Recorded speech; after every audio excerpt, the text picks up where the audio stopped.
pertanyaan yang masuk begitu. Perhatikan, bahasa roh itu boleh jadi suatu bahasa yang ada di bumi. Jadi bahasa Inggris, bahasa Perancis, bahasa Mandarin itu bahasa yang ada di bumi ya. Kisah Para Rasul 2 ayat 4 sampai 6. Atau juga suatu bahasa yang tidak dikenal di bumi. 1 Korintus 13 ayat 1, pasal 14 ayat 1 sampai 40, baca sendiri ya. Bahasa semacam itu tidak pernah dipelajari dan seringkali tidak dapat dipahami baik oleh pembicara 1 Korintus 14 ayat 14 maupun oleh para pendengar 1 Korintus 14 ayat 16. Atau sering saya katakan ada yang disebut dengan bahasa malaikat. Nah, bahasa roh yang semacam ini diperlukan ketika pelayanan-pelayanan pelepasan, peperangan teritorial, karena yang mengerti adalah malaikat kerajaan surga.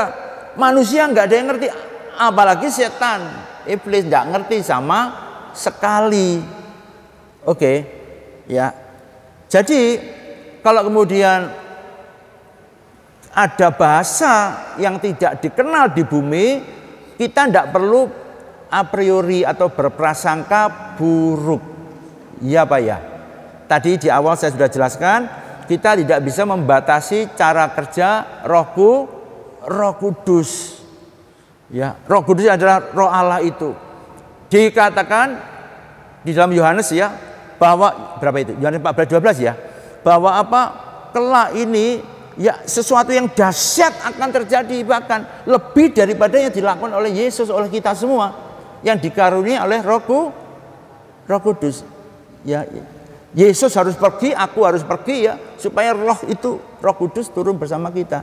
Sehingga kita bisa melakukan lebih daripada yang dilakukan oleh Kristus. Apapun bisa terjadi.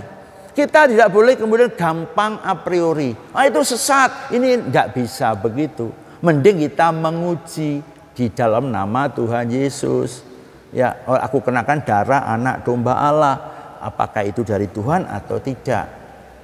Kita perlu bijaksana.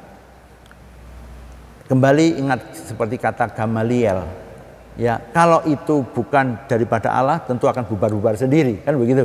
Tapi kalau itu dari Allah kita bisa mengalami celaka ya. Kalau itu daripada Allah kita sama saja dengan menghujat atau mendukakan Roh Kudus. Ya, tadi mending kita tidak komentar-komentar yang negatif. Kita uji saja, ya kita uji secara pribadi, kita uji di dalam nama Yesus. Ya, akan semua karunia yang muncul di dalam pelayanan kita atau ketika kita terlibat dalam suatu pelayanan yang berkarunia Roh Kudus itu ya. Oke.